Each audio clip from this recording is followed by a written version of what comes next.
Horsens Kommune der har vi et fælles sigtepunkt, og det er at understøtte borgerne i at have et godt og et aktivt liv.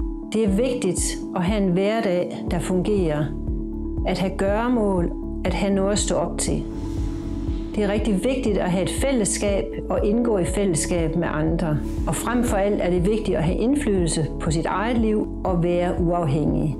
Derfor er det også rigtig vigtigt, når vi snakker hverdagsrehabilitering, at aftalerne om, hvad er det for nogle udviklinger, der skal finde sted, at det bliver defineret sammen med jer i front, i mødet med den enkelte borger, de pårørende og de samarbejdspartnere, der er rundt omkring borgerne. At alle ved, hvad er der for nogle forandringsmål, der skal i spil, men frem for alt, at det er borgernes egen nære mål, der arbejdes ud fra. Jeg vil nu præsentere jer for hr. Pedersen, som har fået paragraf 83A-forløb. Hr. Pedersen har ikke tidligere haft kontakt med det offentlige, så da han blev syg, var han noget bekymret, for man hører så meget, som han sagde. Jamen, jeg har hørt meget om det offentlige. Og du kan bare åbne avisen, du kan læse ekstra. Se TV-aviserne og TV2 News. Det er jo altid, det snakker om det offentlige. At så får de ikke den hjælp, og så er det glemt med den person. Og jeg var næsten sikker på, at jeg blev sat hen i en af en krog, og så kunne jeg sætte det hen og kunne lure for mig selv. Det er egentlig det indtryk, man får af det offentlige.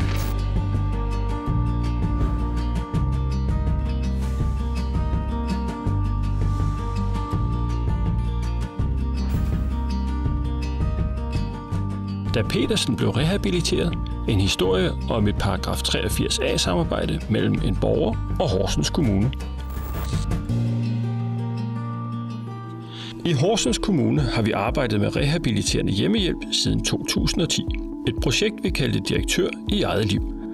Så da serviceloven i januar i år gjorde netop den type indsats lovpligtig, var vi allerede godt i gang og havde været det længe. Med de værdifulde erfaringer, vi har gjort os i de seneste 5 år, har vi nu mulighed for at skabe et produkt, der ikke bare lever op til lovkravene, men som er endnu bedre. Alt det vidste hr. Pedersen ikke noget om, den dag han fik brug for det offentlige sundhedssystem. Pedersen var blevet opereret for lungekræft og havde fået fjernet den ene lunge. Da han efter at have været indlagt i 6 måneder kom hjem fra sygehuset, kunne han stort set ingenting selv. Han kunne ikke spise, snakke eller trække vejret selv. Tidligere var det en visitator, der satte målene for hjælpen, og de forskellige instanser, hjemmehjælp, træning, sygepleje med videre, ville begynde at arbejde sideløbende med hver deres fokusområde. Men sådan er det ikke mere. Jørgen blev udskrevet med en genoptræningsplan fra sygehuset i forhold til, at de var godt klar, at der skulle iværksættes noget træning. Og så var den her nye paragraf jo kommet, paragraf 83A. Hr. Pedersen fik besøg af Helle, der er ergoterapeut og paragraf 83A forløbskoordinator. Hun vurderede, at hr. Pedersen var en perfekt kandidat til et rehabiliteringsforløb. Jeg tænkte, det var jo oplagt, fordi hjemmeplejen var inde over, og Jørgen var ny borger. Så derfor så skulle den jo sættes i værk. Nu var det ikke sundhedssystemet, der besluttede, hvad hr. Pedersens rehabilitering skulle dreje sig om, men hr. Pedersen, der fortalte sundhedssystemet, hvilket mål han gerne ville nå inden for de 4 til 8 uger forløbet varede. Ja, vi fik meget mål at komme med i forløbet, fordi det er trods alt mit liv. Det er mig, som kan føle, at nu kan jeg gå dertil, og nu kan jeg gå dertil. Det er sådan set vigtigt, at man bruger borgeren til at fortælle, hvad vil borgeren. Så var det Helles opgave at samle det team, der kunne støtte Pedersen i at nå målene. Hr. Pedersen definerede sine mål til at være at kunne komme i bad, selv at kunne tage tøj af og på, at kunne spise og at kunne færdes udenfor. Herefter indkaldte Helle til et såkaldt målmøde. Mødet foregik hjemme hos Pedersen, og alle de relevante fagpersoner, der skulle hjælpe Pedersen i mål, var med. Jeg oplevede, at det kom lige pludselig en masse mennesker hjem i mit soveværelse, og vi sad der på sengekanten, kan jeg næsten sige, og diskuterede min person. Det var sådan lidt mærkeligt at sidde og diskutere en person selv.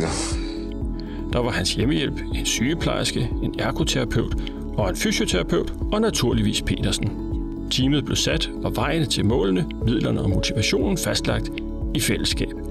Og der blev givet hånd på, at det er sådan her, vi gør, i tæt samarbejde på tværs af alle faggrænser og på tværs af offentlige og private leverandører. Så får man et samspil, og så får man lyst til at prøve og gøre alle mulige forskellige ting.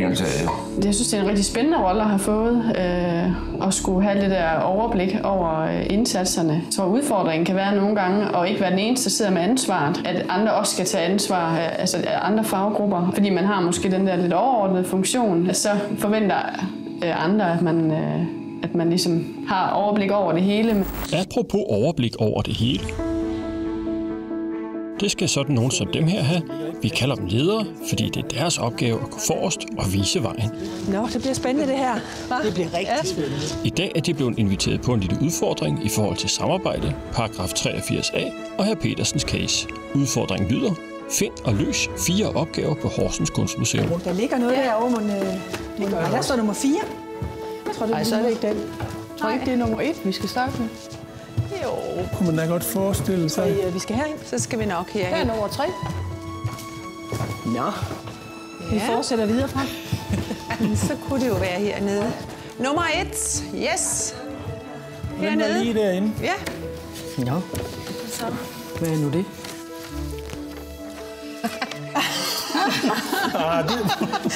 Man har mange kasketter.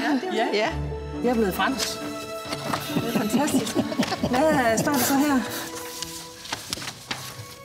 Nogen siger, at der findes ingen virkelighed, kun vores forskellige opfattelser af den. Vi står lige nu på et kunstmuseum, og meningerne om de forskellige udstillede værker er sikkert lige så mange, som der er mennesker, der betragter dem. Vi betragter verden ud fra den position og det perspektiv, vi nogle gange har på tingene. Oplevede vi de samme ting fra en helt anden position, så ville vi opleve noget andet. Det skal I prøve nu. Værsgo at indtage jeres nye position for i dag. Ja, det er så dig, der har fået udfordringen, Vente. Der står til mig, der i dagens anledning er leder af visitationen. Udfordring. Flere steder fra efterspørges det, at der bliver visiteret mange flere borgere til 83A-forløb. Hvad tænker du, der skal til, for at I visiterer mange flere borgere til sådanne forløb? Er der noget, der forhindrer jer i at gøre det pt? Ja. Men hvis jeg skal tænke på, hvad en visitation tænker, så tænker jeg, at man tænker rettidig omhu. Og det vil sige, at vi skal ikke rute med pengene. Vi er sådan set sat i verden for at holde på pengene og give så få ydelser som muligt. Og det er måske bevæggrunden til, at der har været så få forløb indtil videre. At det er en anden tankegang, der skal til. At vi skal massivt investere for at få et afkast mod en forventning om, at den investering gør, at vi gør borgerne uafhængige af vores hjælp og vores ydelser. Og det er en ny tankegang, som visitationen skal vende sig til. Altså godt nok havde jeg tænkt, at jeg skulle udsættes for meget i dag, men at blive leder til terapeuterne. Det gik jo fint. Videre til udfordring nummer 2. Der ligger posten. Udfordring. Frans.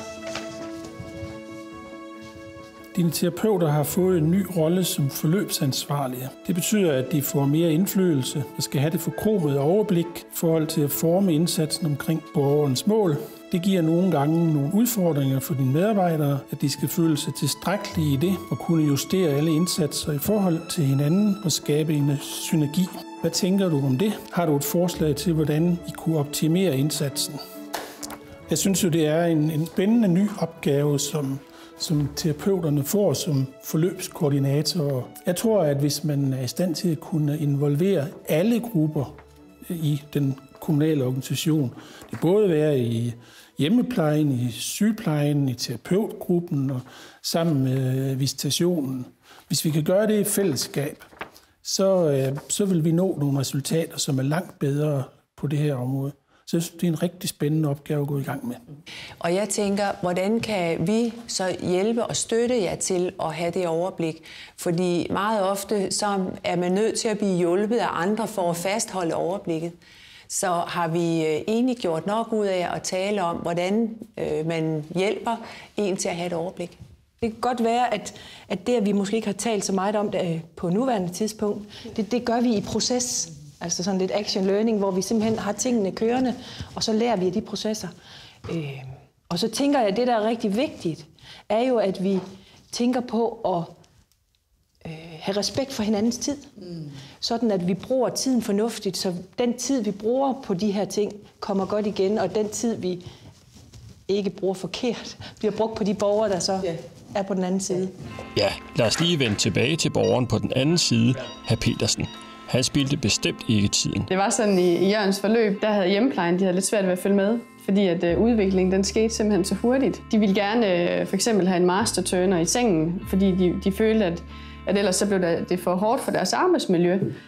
Men hvor jeg var nødt til at sige, men Jørgen han kan faktisk godt selv få flyttet sig rundt i sengen nu. Det kan godt være, at han ikke kunne det i sidste uge, men udviklingen den er allerede nået dertil, og vi er nødt til at sørge for, at Jørgen han bruger sin krop så meget og træner så meget som muligt, også i hverdagsaktiviteterne. Og de lavede et eller andet for at hjælpe mig, og de kunne se, at det gav mig et spark bag i. Jo mere motiveret blev de forskellige kolleger, der kom rundt omkring, jo. Og så hjalp vi hinanden på kryds og tværs, jo. Og det var egentlig rart nok, at de gjorde på en måde. Fordi man altid hørte vel faggrænser. Men her snakker vi sammen. Og det er egentlig meget vigtigt at have fundet ud af. Jo mere de snakker sammen, jo større hjælp får jeg så jo. Og det gør egentlig, at mit sygeforløb, det kan måske blive afkortet i den sidste ende. Det Jørgen han gerne ville, det var for eksempel selv at kunne tage tøj af på. Jeg tror, det der har gjort, at det hele det har fungeret så godt, det er, at vi har forholdt det her mål med, at vi har siddet sammen og lavet en handleplan for, hvad gør vi for at give det bedste forløb her, ud fra de mål, som Jørgen selv har sat. Jeg har så et mål om, at minimum i hvert fald 1 gang om ugen vil jeg gerne lige godt lidt røg. Og så har vi fulgt op undervejs og givet hinanden tilbagemeldinger og sparet i forhold til, hvad gør vi nu, og hvad er næste skridt for at nå i mål. Altså jeg tror, at det der skal til for, at borgerne når rigtig langt, det er også, at de selv tager noget ansvar i det, og at de selv er motiveret for det. Der er ingen tvivl om, at vi når meget længere, hvis de mål, der bliver sat, det er det, borgeren selv ønsker og er motiveret for. Du bliver træt, Jørgen, men det er jo en sund træthed, du får ud af det her. Det er godt. Så hvis borgerne selv tager ansvar, så når de langt. Og når de bliver motiveret af lidt friere rammer, hvad så med medarbejderne? Det her med, at vi sætter rammen op, så det synes jeg, det har fungeret godt, men det har selvfølgelig krævet noget. Og har også nogle gange haft talt med lederen på, hvad gør man lige her for at gøre tingene rigtigt. Jamen, jeg synes, man bliver mere kreativ, når man bliver mere sat fri, fordi man skal ligesom selv prøve at løse opgaverne på, hvad kan man gøre her for, at det kommer til at fungere.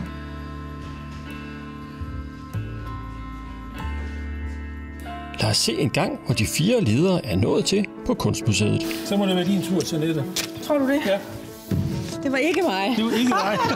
Udfordringen er, at umiddelbart har hr. Petersens mål ikke direkte noget med sygepleje at gøre. Hvordan ønsker du, at dine medarbejdere skal forholde sig i den situation?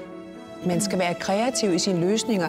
Når jeg nu kigger på den her pragtfulde kjole, der er lavet af sugerør, så er det jo egentlig en helt anden kontekst at bruge det som stof. Ja. Og det er jo faktisk det samme, vi skal gøre inden for sygeplejen og inden for det fællesskab, vi har. At vi skal selv prøve at se tingene i et andet sammenhæng, sætte os ind i borgerens situation, og så måske også hjælpe borgeren med at få set nogle af de ting som vigtige, som de kunne før, som de har tabt på grund af et forløb. Og nogle gange så kan man godt se, så bliver der givet lidt op. Og det er der, vi skal ind og være kreative i vores måde at finde ud af, hvad var vigtigt for dem før, hvordan kan vi bruge den vigtighed til at komme videre. At det er nogle mål i forhold til hr. Pedersens dagligdag, det kan måske gøre, at sygeplejen ikke altid synes, at det er relevant. Men der tænker jeg, at man skal tænke på, at de mål, for at de kan nås, er det netop relevant, at sygeplejen er med, fordi det er nogle forudsætninger, der skal være til stede for at nå målene, som er meget sygeplejefaglige. Ernæring og medicin og alt muligt andet, som gør, at hvis det ikke lykkes, jamen, så nås målene slet ikke. Så derfor tænker jeg, at det er rigtig, rigtig vigtigt i mange tilfælde, at sygeplejen er med og som en del af rehabiliteringen. Ja. Netop fordi, at det handler om forudsætningen for at nå målene. Det er ikke altid lige let at blive i sin nye rolle med sit nye perspektiv for øje. En af udfordringerne, det er, og nu er jeg altså mig selv. Nu er jeg leder af terapeuterne. Nej, det går jo ikke. Nej. Det er det der med, at vi skal have lidt... Ja, vi skal bryde grænser. Vi skal bryde grænser. Vi skal også lære, ligesom vores... Nu tager vi lige sugerørene igen. Hvad tænker du om den? Og så kører du videre der. Nå, men det viser jo egentlig, hvor vanskeligt det er, når vi både skal have vores egen faglighed med, men samtidig skal vi også kunne kigge på de andre, så træde de andre sko for at se, hvorfor er det, de handler, som de gør. Og vurdere, hvornår en faglighed skal være til stede i virkeligheden også. Og det handler også meget om, at vi skal lære hinanden bedre at kende. Det tænker jeg. Og måske dialogen. Ja. Så er lederen næsten færdig med at lede efter udfordringer for i dag. Det var en kort en. I reden medmenneskelighed er der nogle af dine medarbejdere, der er for ivrige efter at hjælpe borgeren, så han risikerer at gå glip af den træning, som er nødvendig for hans tilbagevenden til at være selvhjulpen. Hvad tænker du om det? Altså man kan sige, at tidligere har det jo altid været sådan, at som social- og sundhedsassistent, så har man været vant til det der omsorgsfag, hvor man har gjort tingene for at give den bedst mulige behandling og pleje til borgerne. Og det er jo den indsats, vi har haft i de sidste mange år, at vi virkelig har arbejdet for at italesætte, hvordan er det, vi skal arbejde sundhedsfremmende, hvordan skal vi hjælpe borgeren til at kunne klare sig selv. Det skift, synes jeg, at vi mærker allerede nu. De er rigtig godt i gang. Og der tænker jeg også, at her er ledelsen rigtig, rigtig vigtig. Fordi som leder i hjemmeplejen vil det være rigtig, rigtig vigtigt at sige, at den dialog skal man have igen og igen med sine medarbejdere. Simpelthen hele tiden i talesætte, hvorfor er det, vi er her? Hvad er det, der er vigtigt i den sammenhæng i forhold til at sætte fokus på, at vi hjælper jo ikke borgeren ved at gøre det for dem.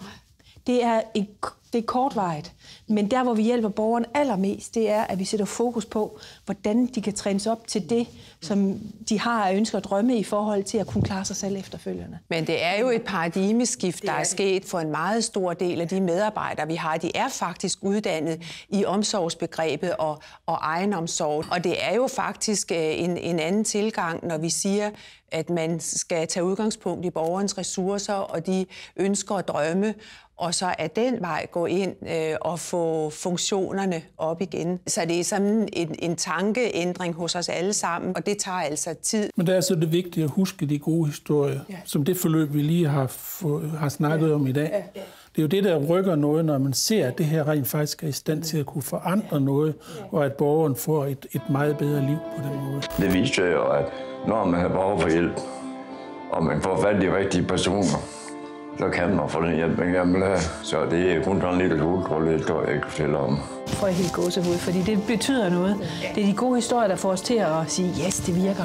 Det er derfor, vi er her, ikke også? Jeg tænker, sundhedsfremme, det er en livsstil. Altså, det er simpelthen noget, der skal gennemsyre det hele. Og når man kommer ind i tankegangen, så bliver det simpelthen det, der er udgangspunktet for ens tænkning. Og det er det, når man er på arbejde, og det er det også, når man holder fri. Og hvis man når så langt, så går det op i en højere enhed.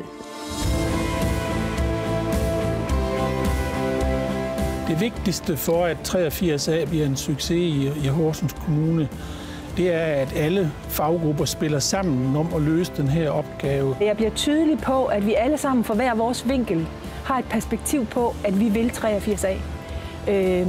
Og jeg tror, at hvis vi vil det alle sammen, så bliver det godt. Nu har jeg skulle dreje mig en kvart omgang, og det betyder jo, at jeg skal argumentere og se tingene fra en anden synsvinkel. Og jeg tænker, at det er noget af det, vi måske med fordel kunne gøre i forhold til vores borgere. Der er ikke nogen, vi kan undvære i det her. Og det er jo også netop derfor, det er en udfordring, men det er jo også der, at når det virkelig lykkes, så har vi noget at være fælles om, og som vi i den grad kan være stolte af. De mål, vi har sammen, de er sammen, og det er noget, vi kan nå. Det er, når vi er sammen skal ved fællesskab, der kan vi nå de mål. Det er faktisk det, som er vigtigt. Mit mål, det er da selvfølgelig at gå med respiratoren. Det skal da ikke være noget hemmelighed, altså.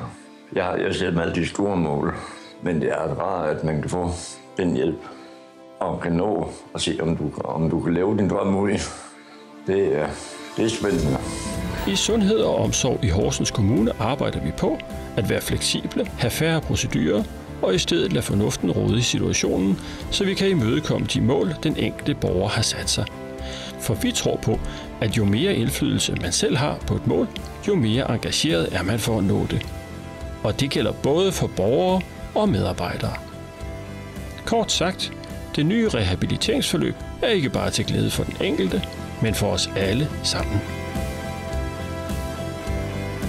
Det var hr. Pedersens historie. Et flot eksempel på hverdagsrehabilitering, når det er allerbedst. Det her var rammen. Nu er det op til jer at udfylde den, så rigtig god arbejdslyst.